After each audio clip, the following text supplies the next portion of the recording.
સુરતમાં એક બારડોલી પાસે અકસ્માત સર્જાયો છે। આગમખ્વાર અકસ્માત સર્જાયો છે। મહારાષ્ટ્ર પાસિંગની બે બસ વચ્ચે અકસ્માત થયો છે। અકસ્માતમાં એક બસ પલટી ગઈ હતી, અન્ય બસમાં આગ લાગી હતી। ગમખ્વાર અકસ્માતમાં 7 લોકોના મોતના સમાચાર પણ આવી રહ્યા છે। ઘટનાની જાણ થતાં પોલીસ દોડી આવી હતી, ફાયરની ટીમ પણ દોડી આવી હતી। તો સુરતની આ ઘટનાના દ્રશ્યો અમે આપને બતાવી રહ્યા છે। મહારાષ્ટ્ર પાસિંગની બે બસ વચ્ચે ગમખ્વાર અકસ્માત થયો છે। 7 લોકોના મોતના સમાચાર આવી રહ્યા છે। ઘટનાની જાણ થતાં પોલીસ દોડી આવી હતી, ફાયરની ટીમ પણ સાથે દોડી આવી હતી અને રેસ્ક્યુની કામગીરી હાથ ધરવામાં આવી હતી। હજુ પણ કેટલાક લોકો ઇજાગ્રસ્ત હોઈ શકે છે, જેમને બચાવવાની કામગીરી પણ ચાલી રહી છે। બસમાંથી ધુમાડાના ગોટે ગોટા નીકળતા પણ જોવા મળી રહ્યા છે। સુરતના બારડોલી પાસે અકસ્માત થયો છે। મહારાષ્ટ્ર પાસિંગની બે બસ હતી, જેમના વચ્ચે આ અકસ્માત સર્જાયો હતો। અકસ્માતમાં એક બસ પલટી ગઈ હતી, જ્યારે અન્ય બસમાં આગ લાગી ગઈ હતી। તો સુરત પાસેની આ ઘટના વધુ વિગતો લઈશું। સંવાદદાતા સંદીપ આપણી સાથે ફોન લાઈનથી જોડાઈ ગયા છે। સંદીપ, હાલની શું અપડેટ? જી ચોક્કસથી હાલની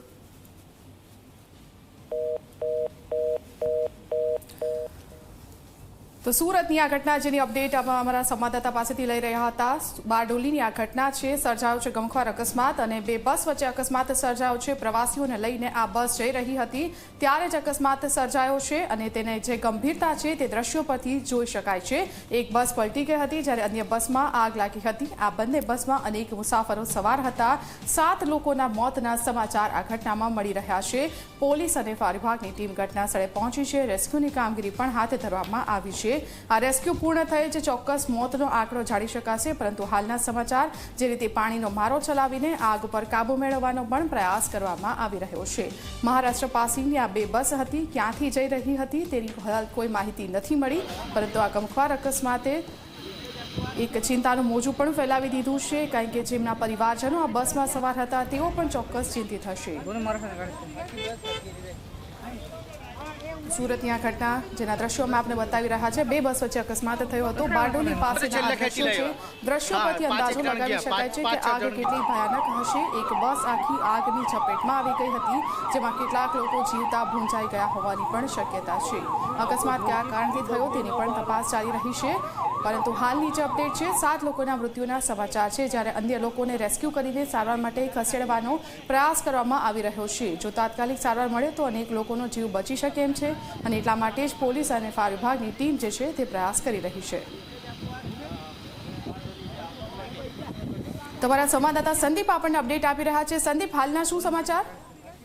જી ચોક્કસથી હાલ જે અકસ્માત સર્જાયો છે તેમાં 7 લોકોના મોત નીપજ્યા હોવાની માહિતી મળી રહી છે, ત્યારે 10 થી વધુ લોકો ઈજાગ્રસ્ત થયા છે। તેઓને બારડોલીની સરદાર હોસ્પિટલ તેમજ સરકારી હોસ્પિટલમાં ખસેડવામાં આવી રહ્યા છે। સમગ્ર ઘટનાની વાત કરું તો જે બારડોલીની ઉવા ગામ નજીક છે ત્યાં અકસ્માત સર્જાયો હતો। એક ટેન્કર છે તે રસ્તાની વચ્ચે પલટી મારી ગયું હતું અને તેને બચાવવા માટે એક બસ છે તે રોંગ સાઈડે જઈ રહી હતી અને તેને જ લઈને જે અન્ય બસ છે તેની સાથે ટક્કર વાગી હતી। બંને બસ છે તે મહારાષ્ટ્ર પાસિંગની છે અને મહારાષ્ટ્ર નવાપુર થઈને સુરત આવી રહી હતી।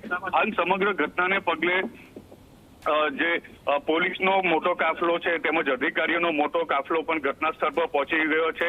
જી સંદીપ, આપ અમારી સાથે જોડાયેલા રહેજો। આપણી સાથે સાંસદ મુકેશ દલાલજી જોડાઈ ગયા છે। મુકેશજી, સ્વાગત છે આપનું ઝી24 કલાક પર। આ બે બસ વચ્ચે ગમખ્વાર અકસ્માત થયો છે, આપની પાસે શું અપડેટ છે અને હાલ તંત્ર કેવી કામગીરી કરી રહ્યું છે?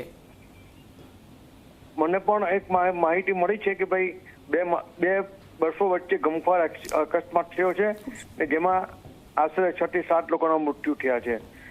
તમામ મૃતકો પ્રત્યે હું મારી શ્રદ્ધાંજલિ વ્યક્ત કરું છું અને તેમના સગાઓ અને સ્નેહીઓ પ્રત્યે મારી હું સહાનુભૂતિ વ્યક્ત કરું છું। સાથે જ તંત્રને હું તાકીદ કરું છું, જે લોકો ઇન્જર્ડ છે, ઇજાગ્રસ્ત છે, જે લોકોને નાની મોટી ઈજા થઈ છે, તેઓને તાકીદે બને તે ઝડપથી નજીકની સરકારી અને ખાનગી હોસ્પિટલોમાં શિફ્ટ કરવામાં આવે અને ત્યાં એમને ડોક્ટરી અને નર્સિંગ સારવાર ઝડપથી પૂરી પાડવામાં આવે, જેથી એ લોકોને આપણે બચાવી શકાય। બિલકુલ, આ સિવાય કોઈ બીજી માહિતી તમારી પાસે છે? કારણ કે આ ખૂબ મોટી અકસ્માતની ઘટના સામે આવી છે અને મહારાષ્ટ્ર પાસિંગની આ બસ છે, એટલે સ્વાભાવિક છે કે ક્યાંક જઈ રહી હતી। તંત્રએ ત્યાં ખૂબ જડબેસલાક વ્યવસ્થા પણ કરી છે। પોલીસ ડિપાર્ટમેન્ટે પણ ત્યાં કાયદો અને સલામતીની વ્યવસ્થા જાળવી છે। તંત્ર પણ ત્યાં આગળ પહોંચી ગયું છે અને દરેક ઇન્જર્ડને નજીકની સરકારી હોસ્પિટલમાં શિફ્ટ પણ કરવામાં આવી રહ્યા છે। બિલકુલ, બસમાં કેટલા લોકો સવાર હતા એ અંગેની કોઈ માહિતી, કેટલો આંકડો હતો એ?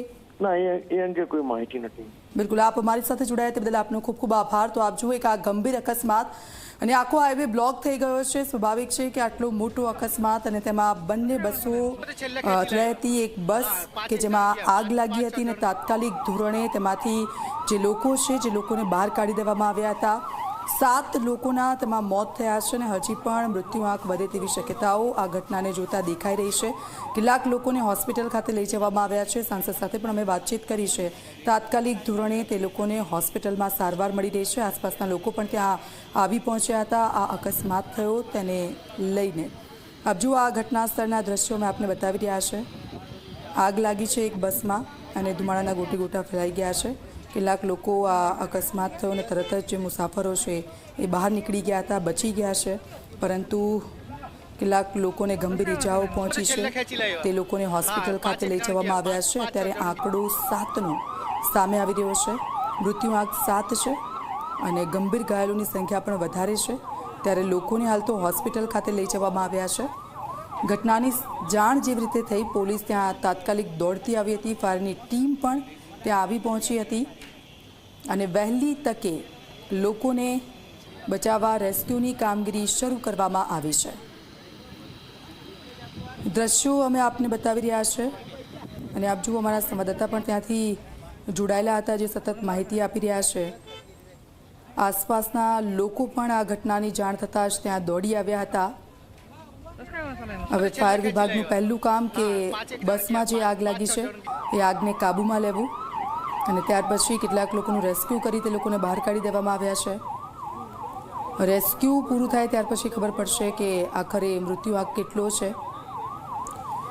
તાત્કાલિક ધોરણે તે લોકોને હોસ્પિટલમાં લઈ જવામાં આવ્યા છે જે લોકોને ઈજાઓ પહોંચી છે. અને આ દ્રશ્યો સુરત નવસારીના અમે આપને બતાવી રહ્યા છે. અકસ્માતની આ ગંભીર ઘટના, મહારાષ્ટ્ર પાસિંગની 2 બસ વચ્ચે આ અકસ્માત થયો હતો.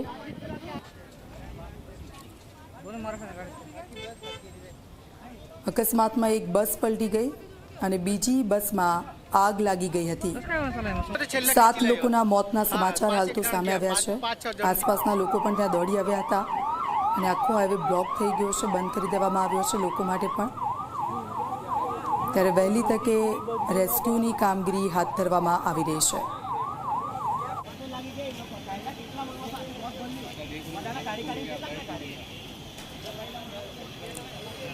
તો આપ જુઓ, 2 બસો અને તેમાંથી જે બસ પલટી ખાઈ ગઈ તેમાં આગની આ ઘટના સામે આવી છે અને હાલ ફાયર વિભાગની ટીમ ત્યાં પહોંચી છે. આગને કાબૂમાં લેવાની કોશિશ થઈ રહી છે. સતત પાણીનો મારો ચલાવવામાં આવી રહ્યો છે. વહેલી તકે આગ કાબૂમાં આવે તેવા પ્રયત્નો થઈ રહ્યા છે. આસપાસના લોકો પણ આ ઘટનાની જાણ થતાં ત્યાં દોડી આવ્યા છે. હોસ્પિટલમાં સારવાર અપાઈ રહી છે. કેટલાક લોકોને તેમના પરિવારજનોને પણ જાણ કરી દેવામાં આવી છે કે આ પ્રકારની દુર્ઘટના થઈ હતી. એટલે થોડી વારમાં તેમના પરિવારજનો પણ હોસ્પિટલ ખાતે પહોંચતા હશે. સાંસદ સાથે વાતચીત થઈ ગઈ છે અને તમામ જે લોકોને ત્યાંથી સારવાર આપવાનું છે વહેલી તકે કરવામાં આવી રહ્યું છે. તેમણે કહ્યું છે આંકડો કેટલો હતો મુસાફરનો તે હજી સુધી જાણી નથી શકાયું, પરંતુ આ રેસ્ક્યુની કામગીરી પૂરી થશે અને ત્યાર પછી ચોક્કસ આંકડો સામે આવશે કે કેટલા લોકો આ બસમાં સવાર હતા. અને 7 લોકો કે જેમના મોત થયા છે તેમને પણ પોસ્ટમોર્ટમ માટે લઈ જવામાં આવ્યા છે અને તેમના પરિવારજનોને જાણ કરવામાં આવશે. તો આ એક મોટી દુર્ઘટના જે થઈ છે સુરત નવસારી હાઈવે પર 2 મહારાષ્ટ્રની પાસિંગની જે બસો હતી સામસામે અથડાઈ હતી. એમાંથી એક બસ પલટી ખાઈ ગઈ હતી અને તેમાં આગ લાગી હતી. કેટલાક લોકોને બચાવી લેવામાં આવ્યા છે, પરંતુ 7 લોકોના ઘટના સ્થળે જ મોત થઈ ચૂક્યા છે. કેટલાક લોકોને નાની મોટી ઈજાઓ પહોંચી છે, કેટલાક લોકોને ગંભીર ઈજાઓ અને તે લોકોને હોસ્પિટલમાં લઈ જવામાં આવ્યા છે.